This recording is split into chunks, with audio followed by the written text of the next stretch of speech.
Oh, yeah. Bless and love, my lords. Welcome to another Red Lion interview.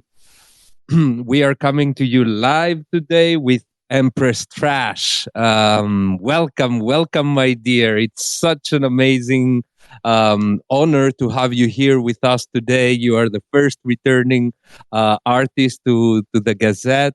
And also, since we last spoke, we met in real life. And yeah, thank you so much for being here. How are you?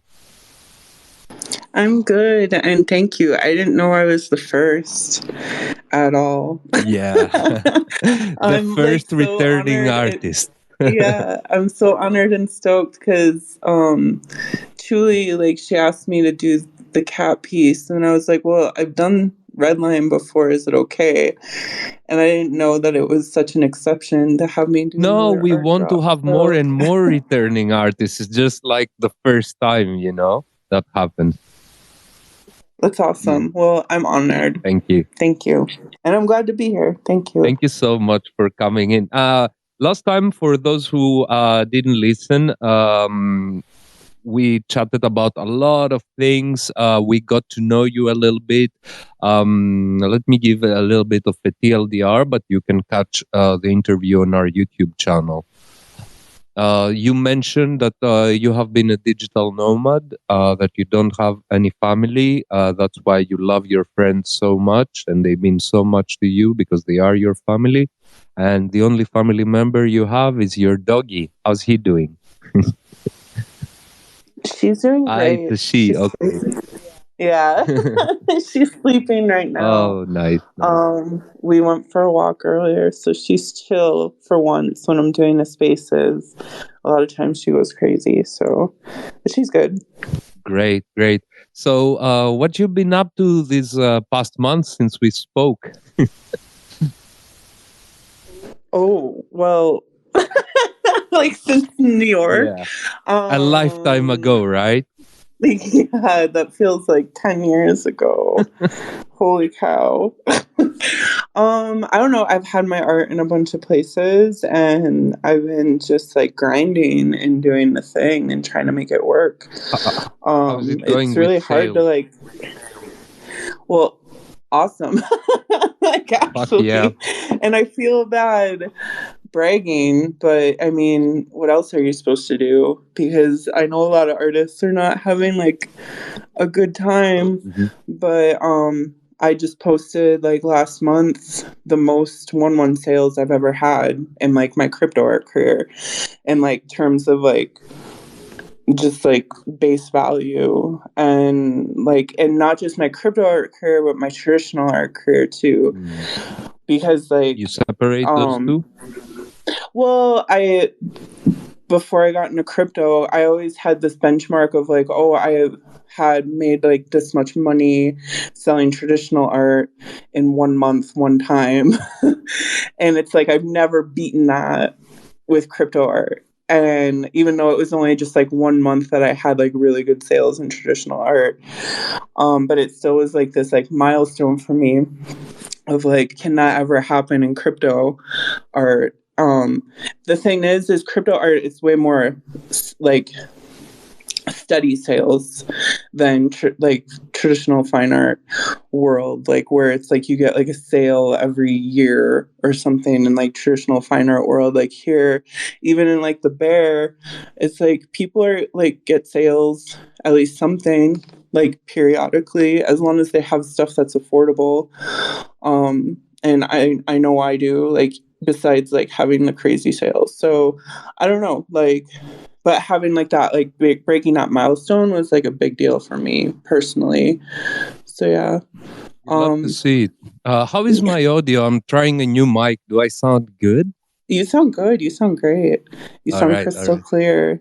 Yeah, I have to talk really close to it. I'm still figuring it out. So if at some point you don't hear me very well, please let me know.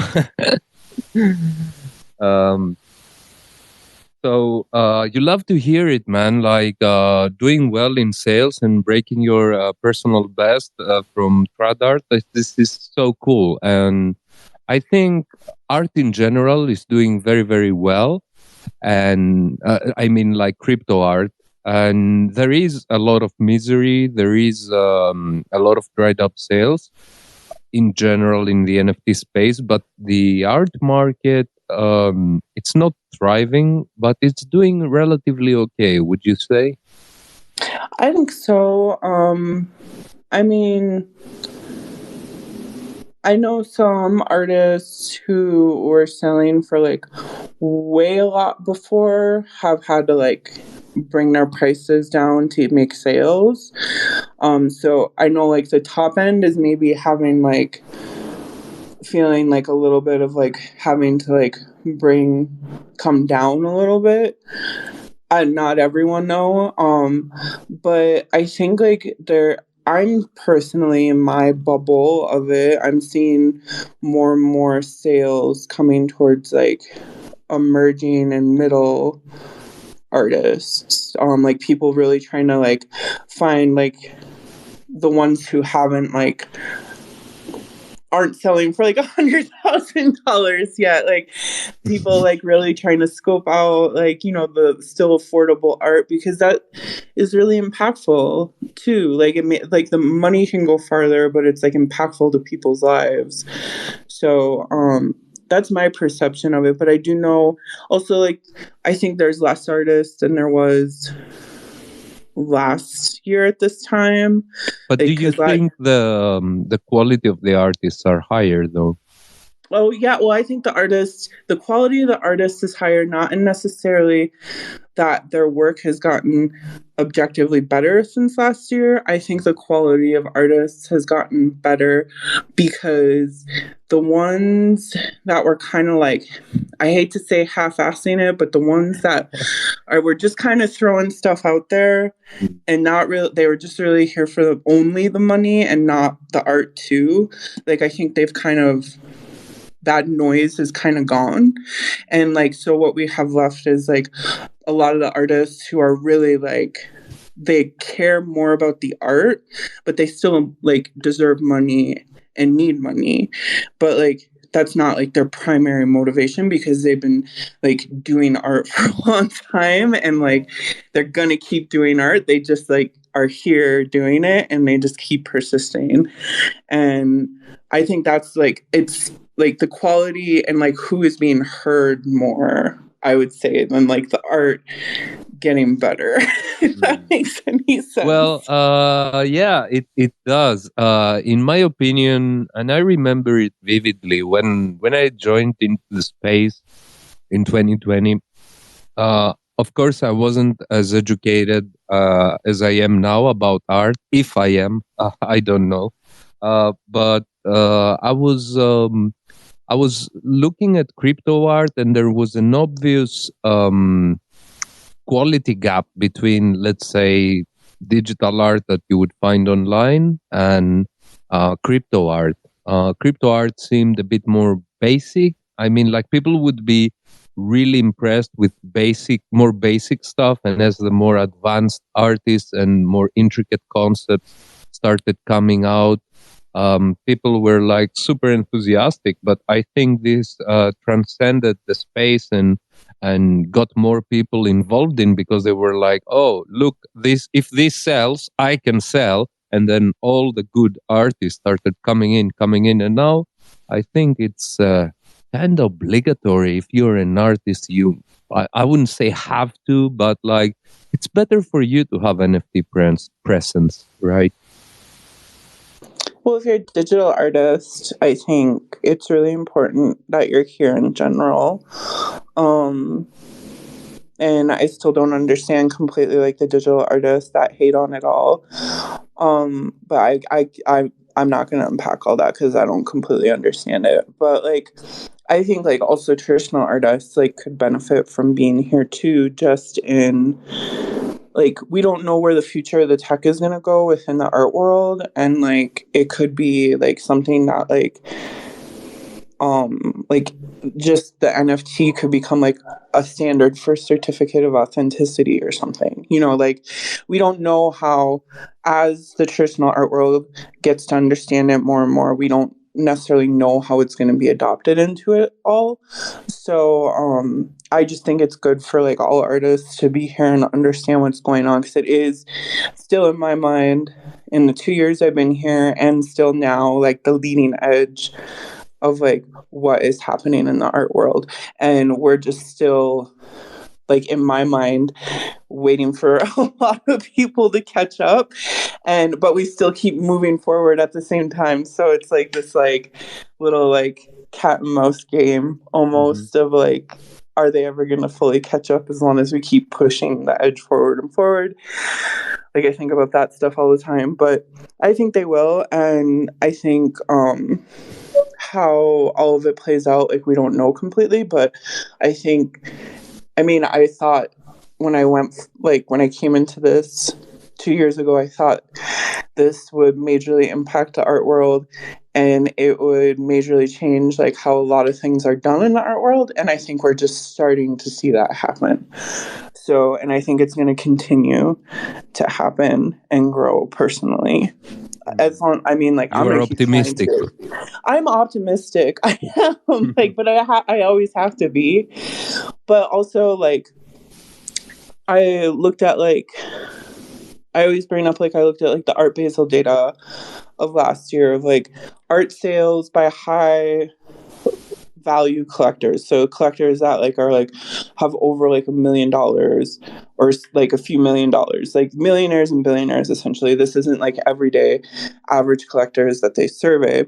And only like 5 or 10% of their sales, art sales from that segment of the population were in digital art. And in that like report, Art Basel itself said they expect like the digital art market to boom, like or grow, become like a bigger and bigger segment of what they collect. And when you have like a major thing like Art Basel putting out a report like that, it's not like it's like instantly money just gonna flow, but it is indicative of like how the traditional art world is viewing it all, and that like their attitude is shifting on it, and it will continue shifting. They're just like, it's weird because art, even like in trad art, like things can move really quickly, like ideas, but still like some of the base things in it are very slow and traditional. So they can take like a little bit longer to either adapt or break or however you want to look at it. So I don't know. Whenever there are new ideas, there is a pushback. However, the art community seems to have learned its lessons, and they keep a little bit more open-minded. You don't see that hate against NFTs that you would see, for example, from gaming communities. It's not there anymore. They are like more curious. They all have a friend who does it, who makes well. I think a lot of strides are being taken and the crypto art movement is progressing through it. And also, do you think that I wouldn't say hate, but like the negative sentiment towards NFTs has moved from NFTs as a focal point to AI art? Yeah. I mean, there's still crypto and NFT haters out there, but definitely I think AI are like, when you're talking about specifically from the digital art community, very specifically, yes, the focus has shifted from AI or from NFT to AI, but I still think like they kind of lump it all together because so many NFT artists do AI art, because it's kind of where a lot of the AI artists hang out and find like their little safe space, and then they see people making money from AI art, and then they're like, oh, well, I'll start minting, and then they start making money from their AI art too. So it's like, it's one of those weird things where it's like all this hate is surrounding all of it, but then it just like pushes all the people doing it kind of together, and like kind of in a weird way makes us like empower each other. Even though there are like definitely different communities within the AI art community, it's like it's still like there's this like almost mutual respect of like, well, you do AI art too. Like I'm not gonna hate. Like I don't, it's just like you have your own battles that you're fighting too. So I'm gonna like be chill about stuff. So yeah, I mean like I still like I mean just being on like with all the thread shit and like hopping on there yesterday, I mean I saw people being like, oh, like, oh, we hope crypto people don't come over from Twitter, hope NFT people don't come over from Twitter. Like I like just saw normies saying that, and it's haters like, already in the thread. yeah, and it's just like toxicity spilling over to your platform immediately. yeah. It's like I don't know, like it's one of those things like people are gonna like they hate on it until they realize it's either like so until it's normal. Yeah, until it's so proliferated that they don't even realize what it is anymore. I don't know. I think about like this weird thing with it. It's like this is a very tangential story, but it's a really good metaphor for it. Like when I was younger and with my grandma, she would only drink bottled water. And this was like in the 90s. And I thought bottled water was like the stupidest thing ever because before that, like we didn't have bottled water. Like the bottled water was very much like a 90s thing in America. But first, like when bottled water came out, my grandma would only drink bottled water. She thought like the water from her tap was like so horrible. So at one point I took her water bottles and I filled them with tap water and then I put them back in the fridge and she totally fell for it and drank it. And I asked her, I'm like, well, like, how was your water? And she was like, oh, it was fine. And I'm like, it was tap water, And she like got it. She freaked out at me at that point. And like, I think of that all the time when I think of like people who hate NFTs, because there's going to be some point like people like with Reddit, like people are using the technology and they're not even going to know that they're using it. And then people are going to be like, well, that's NFTs, right? And they're going to like lose their shit. Like my grandma with tap water. I do the same with CBD weed. People are like, oh, that smells good. Can I smoke? Yeah, go ahead. I don't tell them it's CBD. They're like, oh, that's so good. Yeah, man. I don't know. It works. We just got our promotion clearance from Twitter, so we can finally promote our art on Twitter.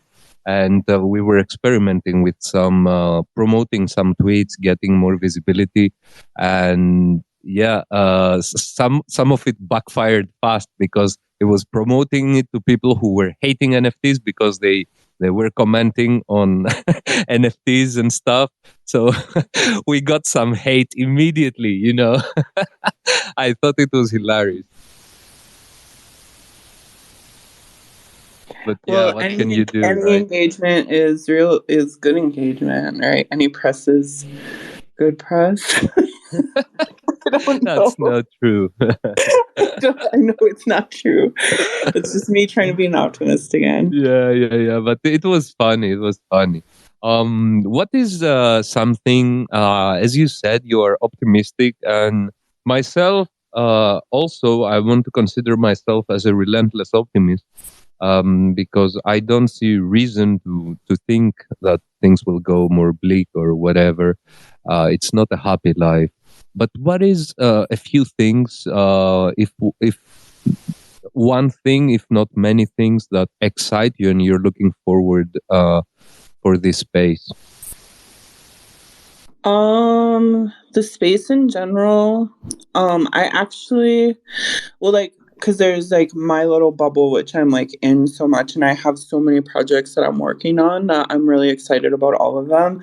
And like I'm busy with work until like October with like different projects as of right now, which I'm just excited about all that. Like, I'm not going to go into the details of each thing that's happening, but like, Please that's do. exciting. Please No. do. I want to finish answering the question first. Yeah. The other, like, for the space in general, I actually am honestly really, I love how the social media is fragmenting. Like, it makes me really giddy and like really, I love chaos so much, and it makes me so excited because one thing is like, I've been bitching for like 2 years now since I got in here that like Twitter is the fail point of like so much, because it's a centralized thing run by like a company and now by one person, and like his emotional whims can kind of decide like our fate here. That's So interesting though. it makes it interesting, but I really appreciate how people are finally starting to like explore that there can be other ways to do it. And like, I mean, I joke a lot and I talk hella shit about every social media platform. Like, that's just like, there isn't one that is like the right answer yet. But like, and part of the reason I talk shit is because I know it stresses people out, and I know my jokes, I hope they just help some people like blow off some steam, like being like, I don't need to take this so seriously. Yeah. But at the same time, it is serious because it is like how a lot of us run our businesses and everything. So, like with threads and everything, I'm not necessarily hella excited about that, because that's just kind of like Web 2 doing Web 2 again, and it's like we're handing over all our data to them. There's already been people like artists having censorship issues over there in the first day, like some brilliant artists having their work taken down just because they happen to have a nipple in it.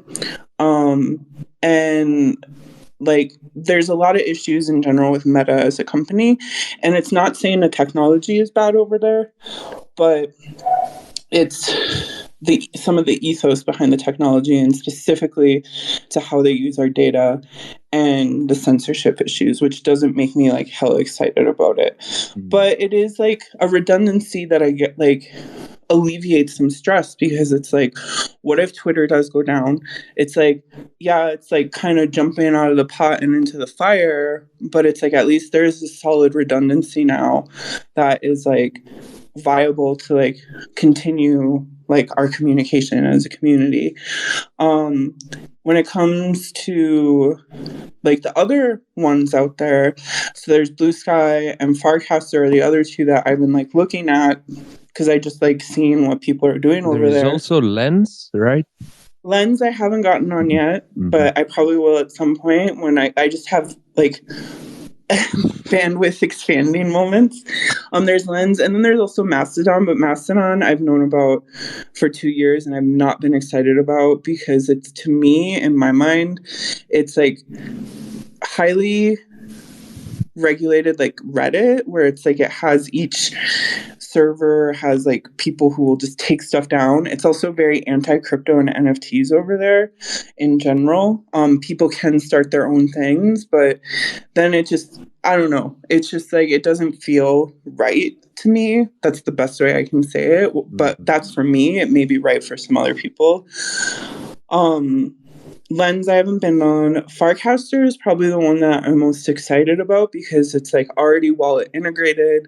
Like, when I mint stuff, it automatically pops up in my notifications on Farcaster that I minted it, and so I can just hit one button to share that I minted something, this is all Ethereum based, not like any other blockchain yet, but like I think that's super cool. And I just think like they're trying to like build something that is really like Web3 based there. That's very interesting. It is very interesting. And then Blue Sky, I don't know, it's just it's kind of a clunky app. Neither Blue Sky or Farcaster, Farcaster I figured out how to post GIFs, but you can't post video on Farcaster. And Blue Sky, they still haven't gotten GIFs or video, but I keep every time I go on Blue Sky, pretty much all I say is like, when GIFs and video. And like then I like leave for a week and then I come back and I'm like, when Gibson video? Because it's like that's like to me, like that's what we like. If you want the artist to like mass adopt something, if you want me as an artist to be like, yeah, artist, you should go check this out. I'm not gonna send a bunch of people somewhere and they can't even post their content. Like that's the most frustrating thing in the world. So long story short, with all of that, like the way I view it is kind of like personally, this is my take on it. Everyone has their own take, but I view like Thread as kind of a pressure relief valve until these other projects and possibly ones I don't even know about figure out how to build something that's really decentralized and viable and functional. Because we're still not at a point where our social media is in Web3 yet. And I think we're starting to like see it developing, but it's just not quite there yet. And so like I'm not like, I don't love Thread, but it's also, I see it as like a necessary almost stepping stone into hopefully like it gives time for another company to come up or another like project to come up with like something really dope. That is the next generation of everything. So I love it that I asked about this and you referenced social media in such depth. Because I find it that like, and it's not like, a profound observation. Everybody knows that the artists that pay a lot of attention to their socials and their interactions are the ones who are doing really well. A bright example of this is you. Of course, Crash Blossom we had here the past week is doing an exceptional job stewarding his collections. He's 24/7 online. So I love that the fame game has changed, and this is the new type of the new way of promoting your art, yourself, and everything. It's not a passive role of the artist. Oh, I show up, I do the drop, I do the show, I do the gallery, and then I disappear. The collectors need daily interaction. What do you think about that? I think it's good, and I also think it's bad. I mean, it's tiring. It's soul draining, but I right? also like I like it. Like now that I have like collectors around me who aren't like assholes and like support me and like think like they like when I shoot my mouth off and they tell me in DMs, they're like, keep doing whatever you want to do. Like keep saying whatever you want to say. Like I love that. We're not Keep gonna being try you. keep being you. Like we're not going to try to censor you. We're not going to try to like tell you what to say and think. Like you just do you. Like it always hasn't been like that. Like I've had like pushback from some like collectors in the past, and so now that I have that, I enjoy it because there's less stress for me. Like, am I going to say something wrong and then like someone's going to pull money from me and then I'm fucked? Like, so that's helpful. But I think like it's also like when you're an artist in Web3, like we are trying to take the middlemen out, right? Like we're trying to take, like I'm starting to work with some galleries a little bit. I work with platforms, which in a way is like a Web3 gallery. But at the end of the day, like I'm the one who sells my work the most and the best. Like I'm not to a point where I can just hand my work off to a gallery and they represent me and like sell my work amazing. That's dead, right? Well, it's dead, and it's like I don't know. Like it's because I built myself up selling direct from me. It's like I just don't know if it's ever going to work fully if I'm not hands-on in the process of like selling it. Like because it's like I built it up like that. I don't think it can like I don't know if it can work the other way. But it's also like it's like a lot of artists complain about how they have to be so present, and it's like, well, that's part of representing yourself is you have to be so present. It is a necessary evil, and it's not even an evil. Like it is a lot of fun to get to know people and talk to people.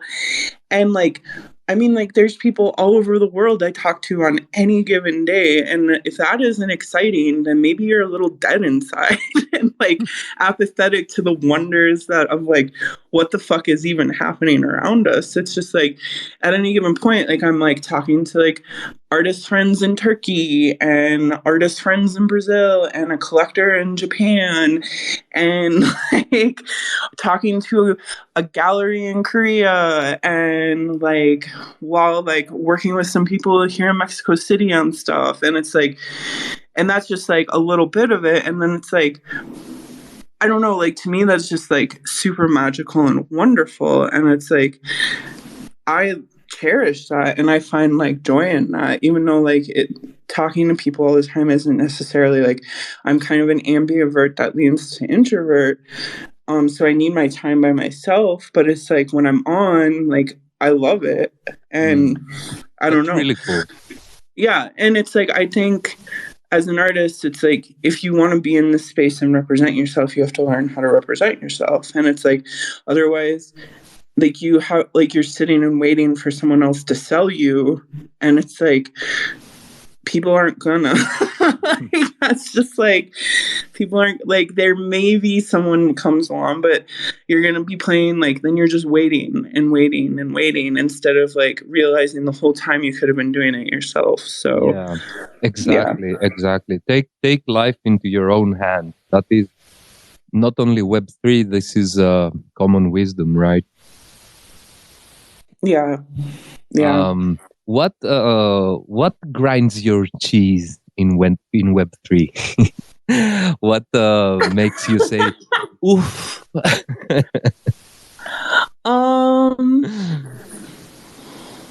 Damn, that changes all the time.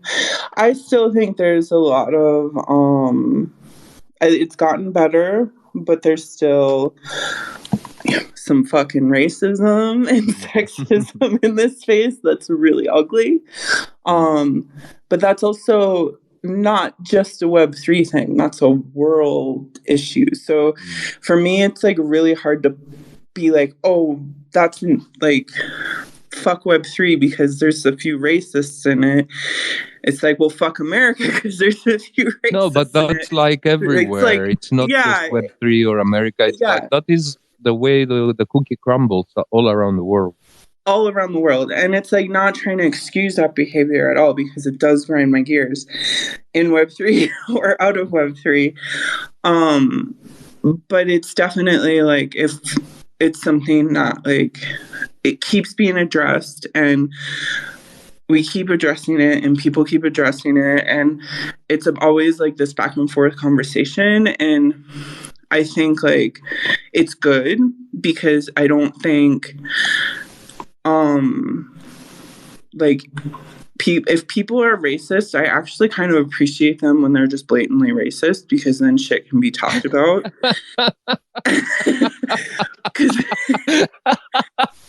But when they're like hidden racist and hidden sexist, then they're like, oh, I'm not doing anything. And it's like, but you kind of are. But then they're like, well, no, I never like say anything horrible. And it's like, well, your actions are kind of horrible. And then it's this weird, like ambiguous space. But when someone just says something horrible, at least it's like, or if they like blatantly do something horrible and they just kind of own it, like I kind of am just like, you know what?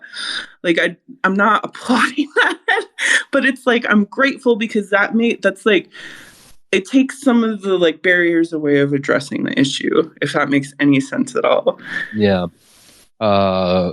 Being a woman in the space, obviously you are let's say a minority. There's not a lot of women, but there's also a lot of chat about having women in Web3, and then women come along and say, I don't want to be considered a woman artist. I want to be considered an artist. What is your take on that?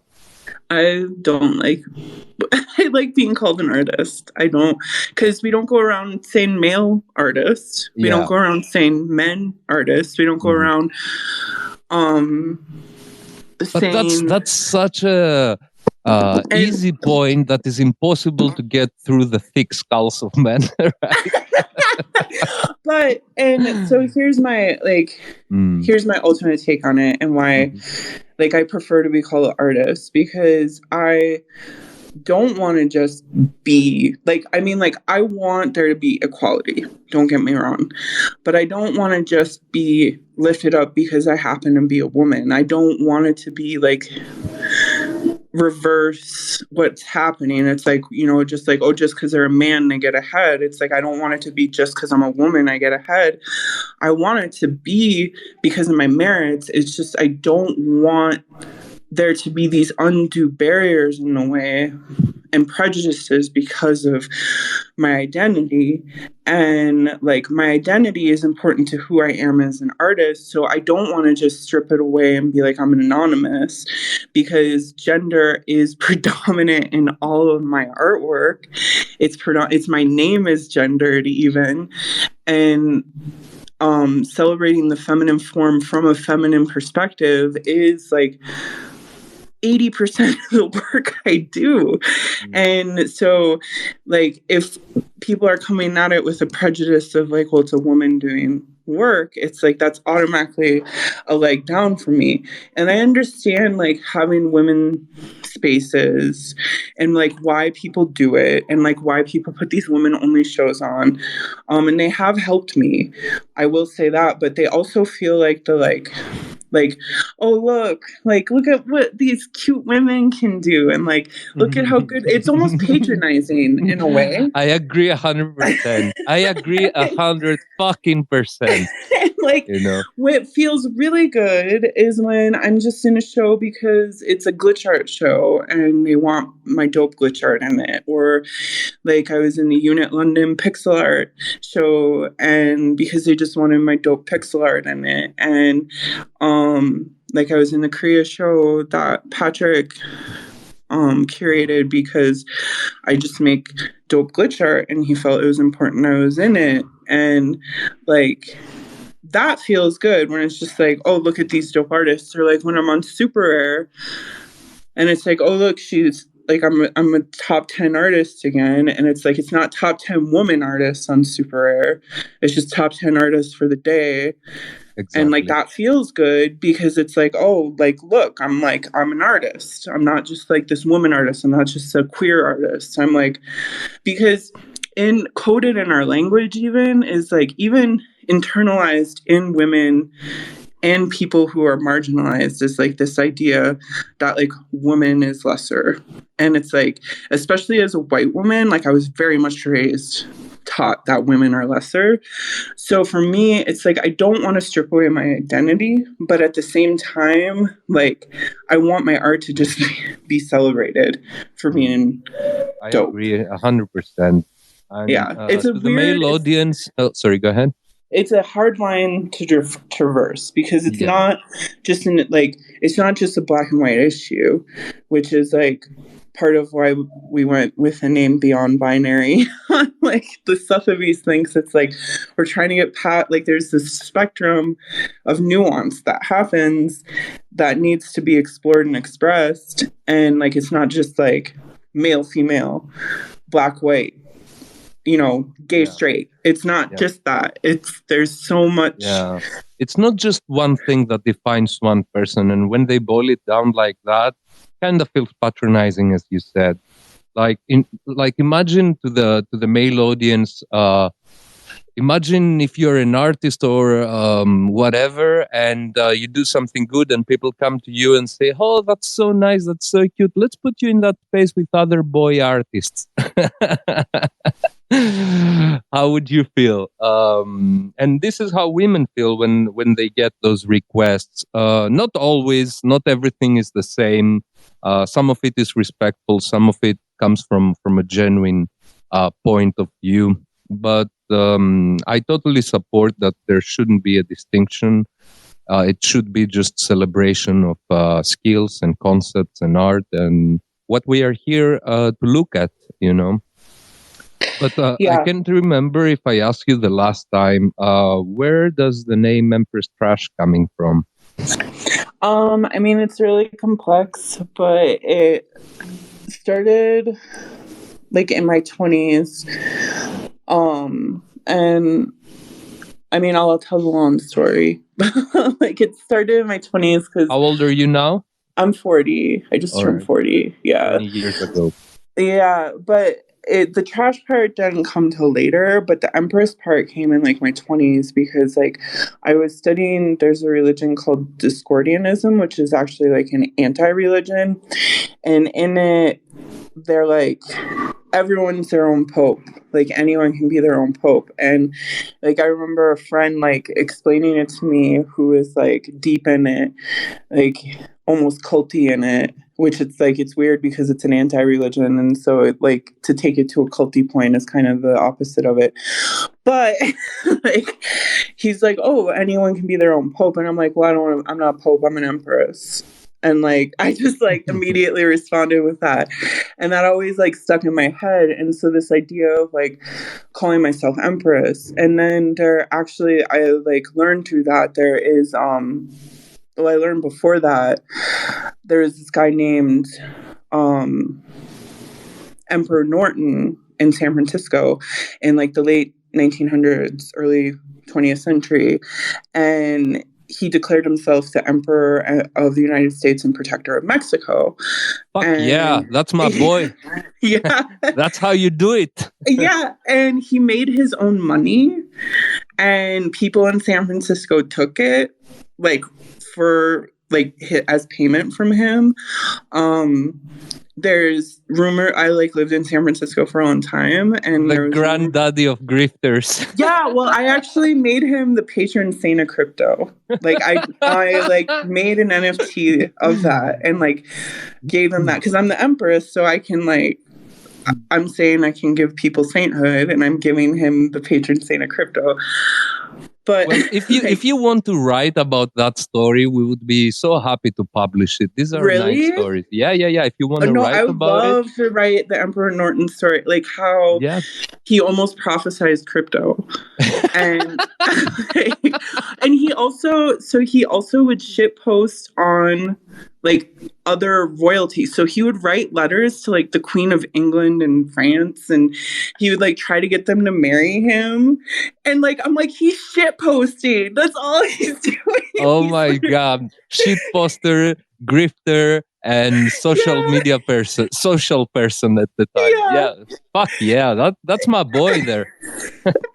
So I always like took his story because I'm always like, man, I love Emperor Norton. Like I would have totally like wanted to hang with him, and I would have wanted to be his empress. And like so I like that's where the empress came from. And then the trash came later when I was in college. We get angry every time like a professor was kind of being like egotistical or whatever, and I would just paint like shit. So I would paint like trash cans. I would paint the inside of toilets. I would like paint like the most. Oh my like, god, that's so cool, man! lowbrow things.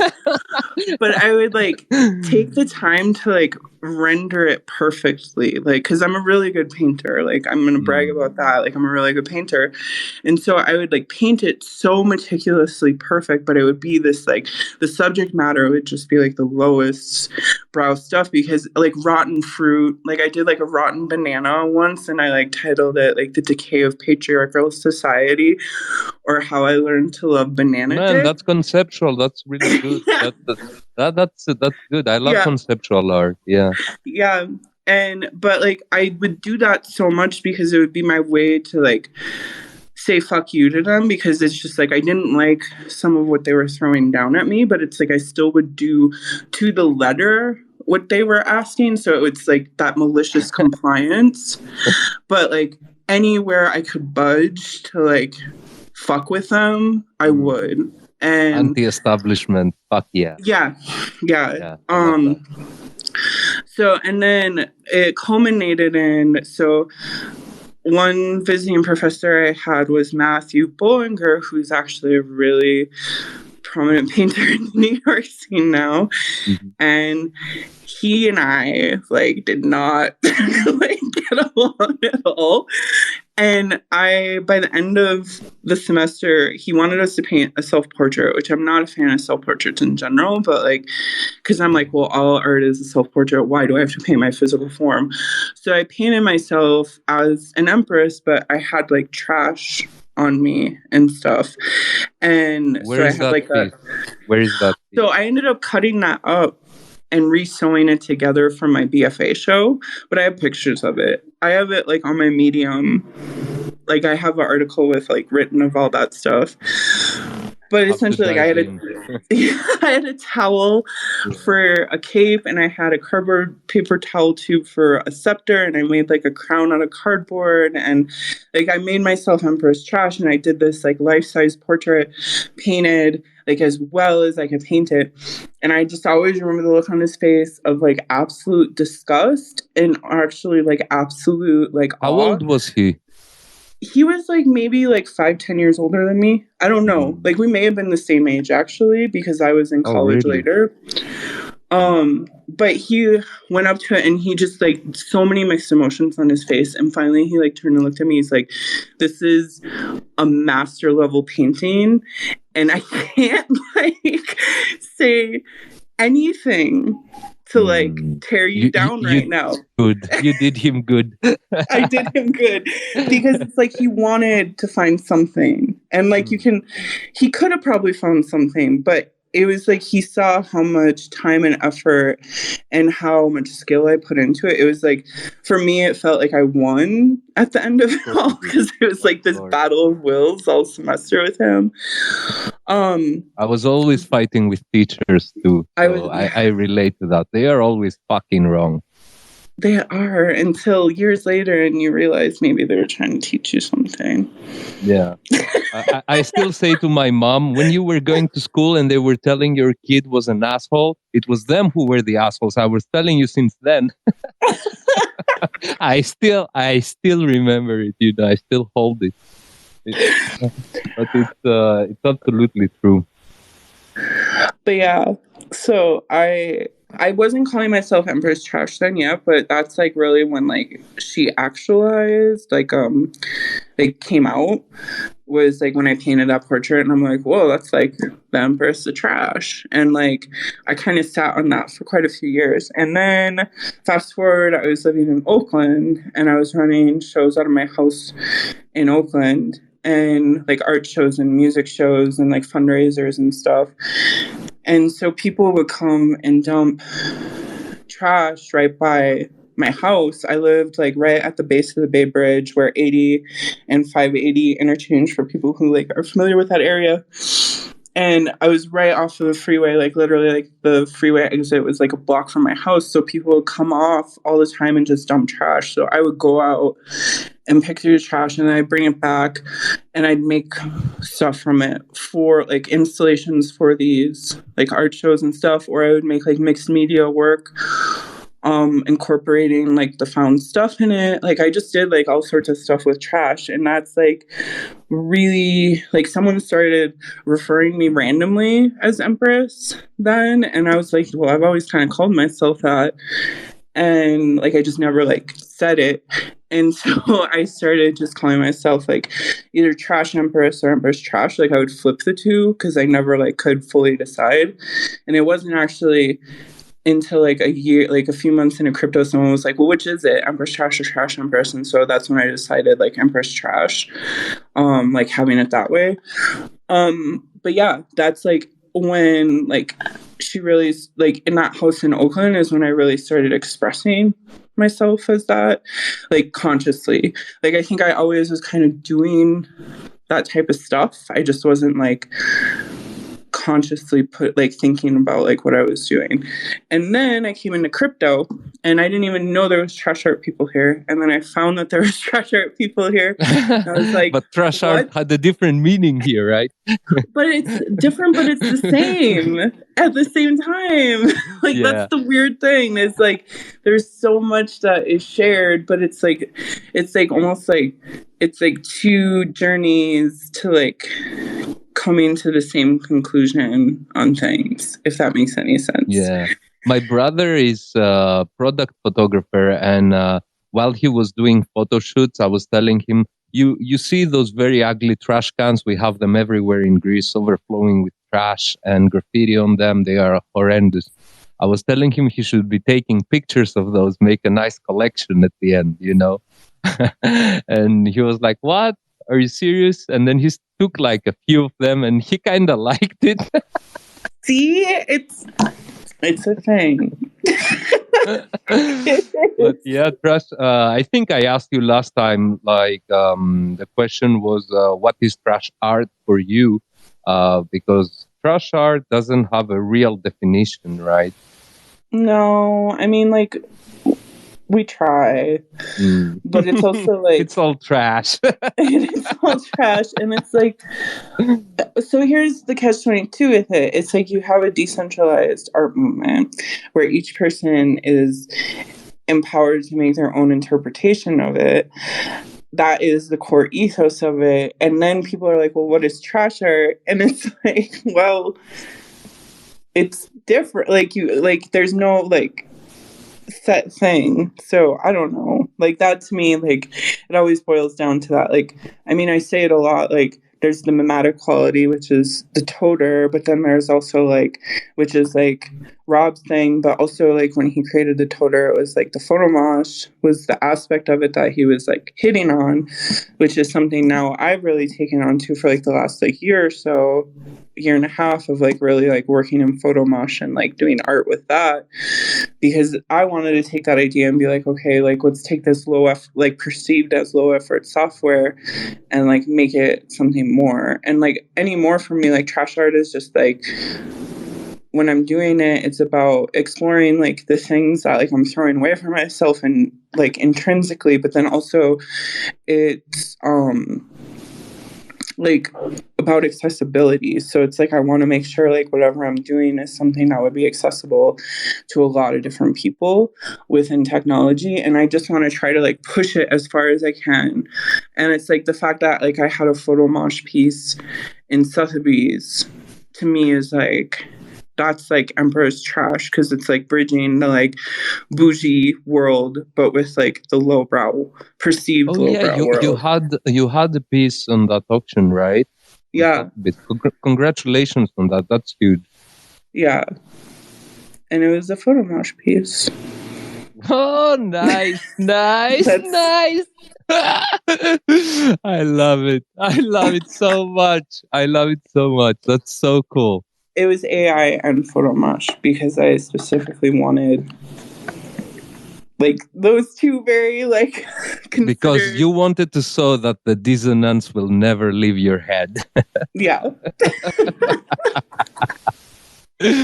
Oh man, you and me are so much the same. I identify with a lot of stuff you say. I can feel your perspective so good, you know. In a lot of instances in my life when I had to do things I didn't like, you know, I was like always thinking like that. And I love that you maintained your anti-establishment and the flair you have for freedom. I would say freedom of expression. Yeah, I mean that's also the other layer, Empress, is because it's like I'm not trying to say like I'm ruling over trash. It's I want to express my autonomy from like external government and religious, because Empress is like both things. Like consider like a religious leader and also a governmental leader. Like that person who's like very divinely like put in power. And so like the idea of calling myself Empress is to like push against a lot of that. It's not me necessarily trying to be like I want to rule over anything besides myself. And then also like I've always been called trash, and I grew up trailer trash, like very much trash. And like so it's like that part of my identity too. So that's why I say like it's so many layers to like what it even means. And like that's the beauty of it too, though. And that's why your art hits so hard, because you're putting yourself out there. You're mixing the concepts with yourself, with your personal experiences, with your anguish. You're putting it out there, as vulnerable as it is, and it's working wonders. Amazing work. Thanks. And listening to you explain all those little things that we wouldn't pick up so easily, it's very eye-opening. You There's a lot mentioned of, there. like, I Sorry. may seem just Mhm. like an edgelord sometimes, but there's a lot of nuance to what I do. So You mentioned earlier that you have a lot of collaborations coming and a lot of exciting news. I'm sure you cannot reveal everything, but what can you talk about? Besides yeah, a Red Lion amazing drop that is going on this yeah, week, of course. everyone should get this week's issue of Red Lion, and because it's talking about how Azukis are greedy and it has my art in it, that's really dope. For Our free. anime movie Broke Bones, I think Amal did an amazing job, and the Japanese audio had me laughing forever. Yeah, I watched it. I just kept laughing. It was like really good when I first saw it. You were 10,000 in that garden and it wasn't enough. It's so poetic. It's so poetic and beautiful. But besides that, let's see. I'm gonna be teaching with Palm Dao. We're gonna be I think either today or tomorrow releasing more Is details that about it. Palm Dao? Sorry, I couldn't catch that. Palm, Palm, Palm. Palm, like the palm of your hand. Yeah. Palm Dao. I'm teaching a workshop with sculpting digital identity, which is about finding. So it's funny because I was just talking about how I hated self-portraits, but it's about finding your identity as an artist. And actually, I'm going to be assigning people who come to the workshop to do a self-portrait because I guess you are the bad teacher now. Look how the wheel spins around, eh? Look at it. Look at it. I have to. Well, they were like, we need you to come up with an assignment. And I'm like, well, what assignment do I put to making your own identity? And I'm like, well, it has to be a self-portrait. And I was like, God damn it. So yeah, that will be, it's going to be a 1-day workshop just talking about it is pretty much talking about marketing and that type of stuff, but not talking about that. It's more just talking about being an artist and finding your identity and how to present that and what are just not necessarily best practices, but where are some places to start to learn what's best for you is what that's going to be about. Just because that's a lot of what I've done over the last couple of years, and I just want to share it. They asked me to teach a workshop, and I'm like, well, what do who I is know it the aimed most? towards? Is it artists that looking to break into Web3, or is it artists that are basically new artists? Either. It could be either new artists or artists looking to break into Web3, or artists who are not new artists but maybe are new to digital realm, traditional artists, or any artists who may be more experienced, but they may just feel that existential ennui where they may need a little help in figuring out what they're doing. Push. Yeah.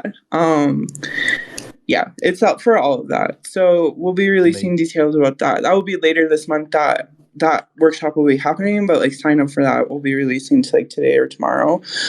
And then I'm doing also I just keep putting art out there because I'm crazy. Right now I have also an open edition with Zora on their layer 2. It's they just came out with their layer 2. They just redesigned their website and they have me on. They asked me to do some art. They commissioned me to do some art to drop on their site. And so this is an open edition, and then it's going to be a burn. So I'm going to drop more later that you're going to be able to, that you have to have this token to burn redeem. So that's going on until Sunday, just to pump that. That's on my pin tweet.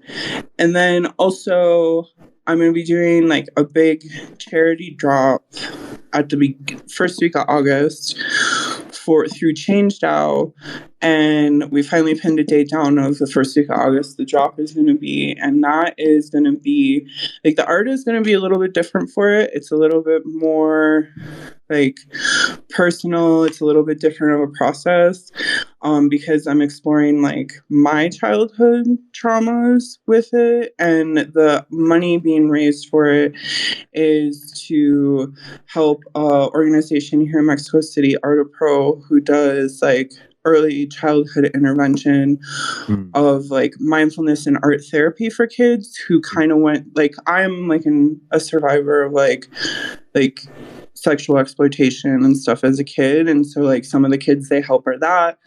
Some of them are, like, they were born in prison, because here in Mexico, like, if you're pregnant in prison, you just have your kid in prison. Yeah, and they grow up there. I have seen. And they grow up there, yeah. And so they live there. They go in and out. It's crazy. It's yeah. We can't understand it, but it's a tough life. So, like, this organization helps them those kids, and it teaches them, like, kind of like the emotional things to be able to cope and get through the traumas and, like, process it out. And it's like, because I really want to help them, because I know when I was growing up, I didn't have anything like that, and I grew up in the 80s and 90s, and, like, everything that was happening to me was the so good like time. buried and hidden. But I really want to help them, like, help other kids, because it's like hitting my heartstrings. Like, I want to make sure there's, like, kids being taken care of in a way that I wasn't being taken care of. But what's really dope about it is Brian Frankman is actually already signed on. Like, he's been helping me, giving me feedback on the art, but he's also signed on with that drop. Like, he's gonna donation match anything that I raise with that. And so, and he's also, like, helping me, like, hopefully find other people to donation match too, because we're trying to, like, raise as much money as possible. Because you heard it, folks. If you want to get Brian wrecked, you want to shake him down for a lot of money. Or if anyone wants to also donation match, even if it's, like, partial donation match, hit me up, or Change DAO up. Either of us. Is Change DAO aimed on charity? Yeah, so Change DAO is, like, they built out, like, infrastructure to help artists and help change makers, they call them, but it's, like, mostly artists, but, like, anyone who has, like, an idea to, like, raise money, essentially. And they built out, like, infrastructure to, like, do mints, and they help interface and find, like, people. And how are the donations verified that they're reaching who they should reach, and what percentage? It's all on blockchain. It's all on blockchain. Yeah. So, and then I have, like, the problem then is that you see the money going from, like, one wallet to another, and then to a Binance, and then you don't follow the money anymore. No, they're more legit. No, I'm not sorry. I didn't word that right. I made it sound like they were doing it. I'm saying that from the visibility perspective, in order for that money to be spent in the real world, they need to be cashed out, and we are losing the visual track of the money after some point. So my question is towards, how is the verification after we lose the visibility? I wasn't, pardon my quick English, So, because Art Pro, I have, like, one of the people who I've met through there, because they actually are friends with Operator, like, that those two lovely ladies, and I met Art Pro through Operator, because Operator was doing a charity thing for them here in Mexico City.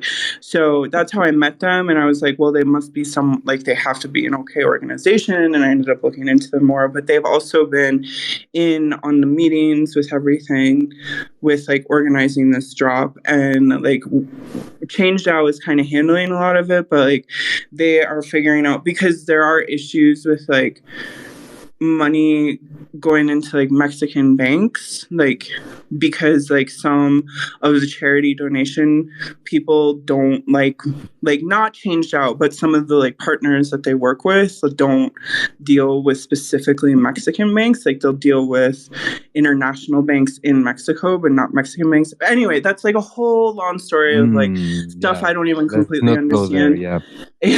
Like, but essentially they're working out a way to make sure that like they get the money, and then part of like it all is they're showing like they're going to show the direct impact of like what the funds does, and like okay, that's good. Put that back to the community, because they're already onboarded into Web3, so it's not like they're new fully to Web3. Like they've already done stuff within it. It's just like one of those things, like they're more focused on like doing the direct action to the kids that they're helping. Yeah. That's why I was interested, because what you mentioned about the event, I was like, okay, that's direct action. That is cool. So it would be great if we could extend an invitation to them, come to the show, chat about it.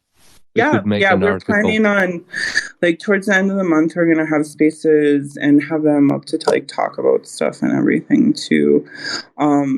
And like Change Now, we're gonna have spaces with them. But that's all later, like, 'cause that's all like the drop is like first week of August, and then like we'll be announcing like everything, like all the details of everything like at the end of the month.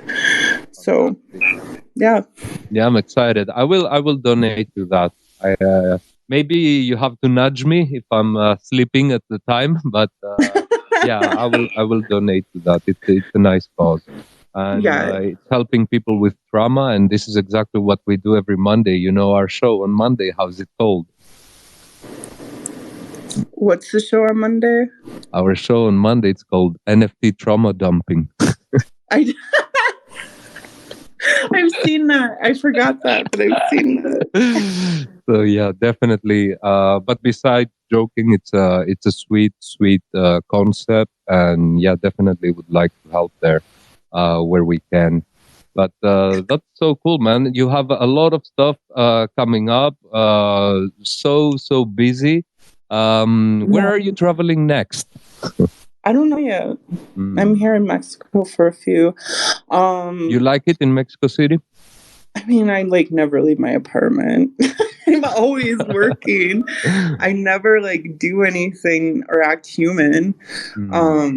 I will at some point, I swear. How long you been there? Since January. All right, not so long. No, and I'm such a hermit on the day to day. Like, it's really hard. Like, I mean, at events and stuff, like, I like meeting with people. And if I have friends invite me out, I try to go. But like half of the time I won't even go out if they like invite me, like on a daily. But I'm mostly like I'm still dealing with some of my own trauma, and so I'm just like, I tend to be a hermit. I'm getting better and better step by step. Yeah. Yeah, well, I mean, like last we talked, I think I was still living in like the middle of the desert. And so the fact that like I have neighbors now, I think is like a huge step. Yeah. Like that's an improvement. I hear people and like deal with people like tangentially on the daily. So like I think that's a big step, and eventually I'll get like more willing to like talk to people. But I love my neighborhood and I love Mexico City. Like everyone is super nice when I actually go outside, and like I am, because I'm still not very good at Spanish because I don't talk enough to people to like learn Spanish. But like they kind of treat me still like a little kid, and I kind of like it because they're like, oh, look at this dumb white girl. You know, even when you learn, I'm moving myself to Barcelona now, but even if you learn Spanish, it's not good to actually say all the time or speak Spanish all the time, because you want to maintain that exotic factor around you, you know. People always like to talk with the foreigner. Yeah. When you meet people, don't speak Spanish, even if you do. Get them speak English. They are more interested to speak with you if it's like in English, if it's more exotic. If you speak Spanish, they're just another dude, just Well, another girl, you know? this is gonna sound horrible, but I really like. I think part of the reason I haven't like actively also learned Spanish because it gets me out of like every social situation I don't want to deal with. With just one phrase of no hablo español. And like I literally like don't have to deal with so much that like, but I didn't think about the fact that I could still learn Spanish and I could just still do that and get away with that. I didn't think about being that deceitful, but thank you for giving me that to think about. No, because I'm getting my Spanish better right now, as you are. But when I'm in Barcelona and I can do the basic chats, I always try not to at specific moments because I want to get more social, you know?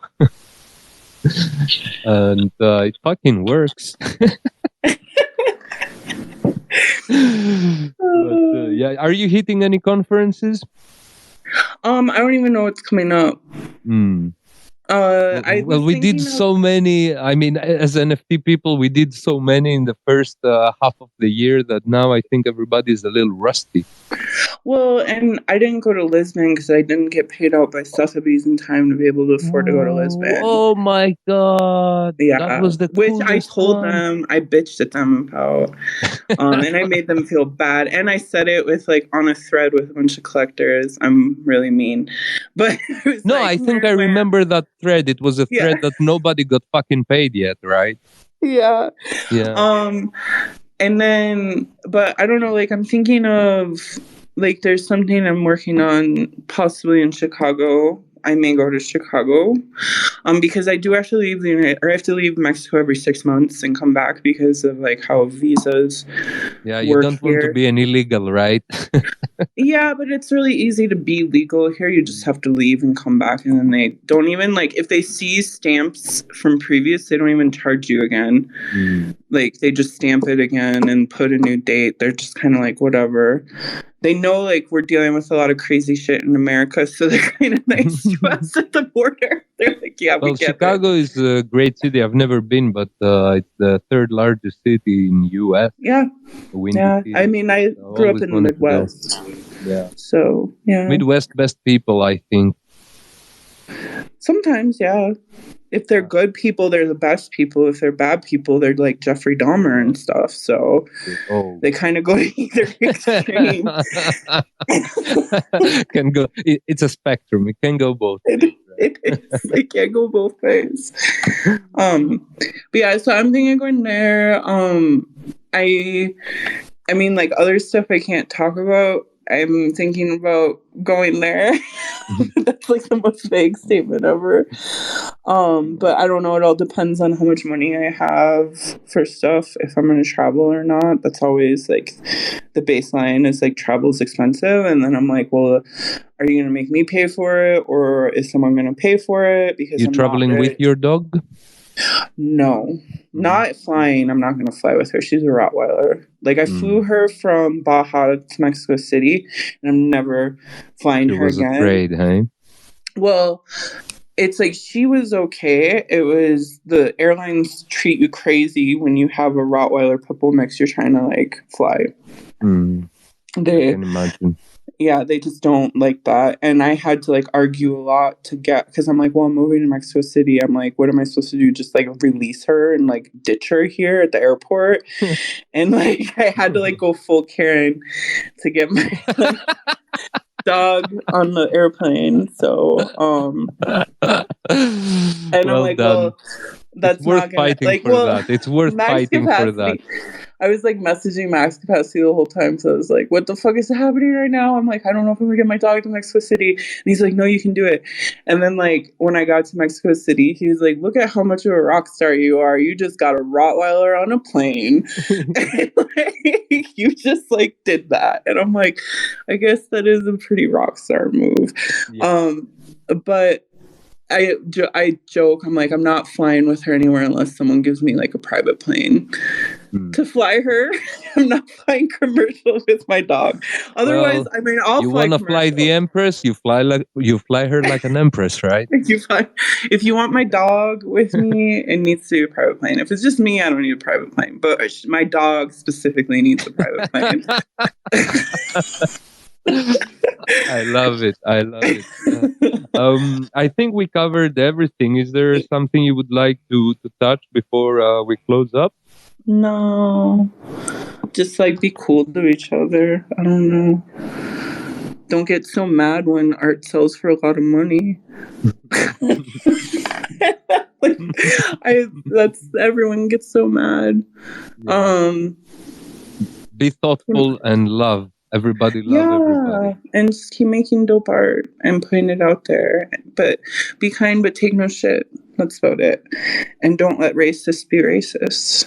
Yeah, fuck those guys. Exactly. Well, I want to thank you from my heart for taking time of your busy schedule and sneaking us in and coming into Tsuli's exhibition. That was very nice of you. Thank you so much. No, thank you. I'm happy to be in the Red Line again, and I'm happy to be the first one who's the second artist ever to come back, and that makes me happy. And I love the Red Line and all you do. And I hope there's more. I hope. Yeah, we will have more. We are opening the covers now to artists, so we will be contacting artists to be doing the covers as well every now and then. And eventually the project will fly off of our hands. So it will, like, we have established the concept in cement for 3 years with like unstoppable work, and we want it to be open. So it like a song becomes bigger than its creator and everybody sings it, right? So this is what we want for our project. So definitely, if you like it, and I think you do, we will definitely collab again in the future. I do. I mean, I love magazines, but I love blockchain magazines in particular. Like, I like zines on Tezos is like one of my favorite things, but then also like magazines on ETH. I just like, I don't know. I think it's just such a good publishing format, and more people should like do it. But yeah, that's my own opinion. Exactly. So that's why I'm the fan. We will eventually release a tool that anybody can make their own magazine. Because that would be cool. Yeah, but now with AI, it's possible. Before, it wasn't possible. So we will put all the pieces together, and then that is like the self-publishing tier of our platform. We are building it right now. So people will come in, they will be able to generate a cover, their logo, their style of the logo, and then generate the text according to their ideas, not like, random generation. But I think it will be very interesting.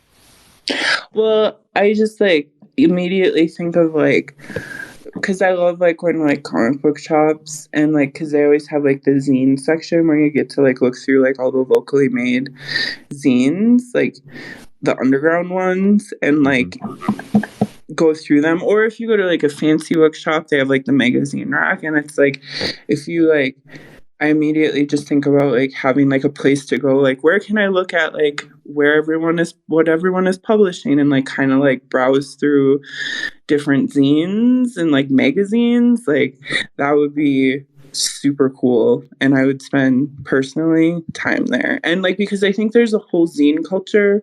Like I wrote an article for NFT culture because I'm like in love with zine culture because I was doing it when I lived in Oakland. Like I made zines a lot. I actually have some zines under my real name in like the Oakland Public Library because they had a thing where you could like make zines, and just like if you came on a certain day and made the zine at the library, like they would just put it immediately in their collection, but you had to like make it at the library. So I would do that all the time, and I don't know, like it's a whole scene, and like it's one of those things that like joins like underground movements, or especially art movements in big cities, and I just see it being able to translate so well to blockchain. I just wish more people did it. And I'm like, I wish I did it. Like I haven't even made a zine yet, and I'm like so obsessed with them. So that's my long every big movement ever had a magazine in the epicenter of it, skateboards, I Yep. don't know, whatever Yeah. street art, whatever you can think of. There's always a magazine in the epicenter of it. And with Red Lion Gazette, this is exactly what we are for Web3. And we want to elevate that, get more people familiar with it. But people think print media is like a thing of the past, a magazine you buy, newspaper, but it's not really that. People actually identify and love print media. People are still looking for it, and there hasn't been enough experimentation with it, as in terms of like like what we do with unique covers and stuff like that. So in the same way as like art blocks reimagined an obscure art form like generative art into Web3 with a perfect match, this is what we are trying to do with print media, reimagining this obscure beloved art form through art and Web3, and see what we can do there. So we truly believe in that, and I'm so happy when I meet people like you that appreciate the medium as an art form. Yeah, I just like, because before even getting into crypto, it's like one of the few places in the like wild that I saw artists being able to do whatever the fuck they wanted, but still be able to maybe make money, was like the comic book scene. And like, especially like in like San Francisco, like they had the Alternative Press Expo, which I would go to like every year when I lived there, because it's like, it was like all the independent publishers would be there, like all their like weird fucking comics, and like I loved it. You I loved should send me that expo. Maybe we should hit it. For next year, we are looking to hit conferences outside of the NFT spectrum. Yeah, Alternative Press Expo would be a good place to go, because those people are already weird as fuck. Oh, fuck yeah, I love freaks. So I'll send you the info for that. But yeah, that's in San Francisco. But like, once you tap into that, then you learn about all these other ones that are going on all over the place. Yeah, we want to bring these people in Web3 to drop an art book with us, or their weird book with us. We would love that. So I think it would be a great match. Yeah. I'll send you the info.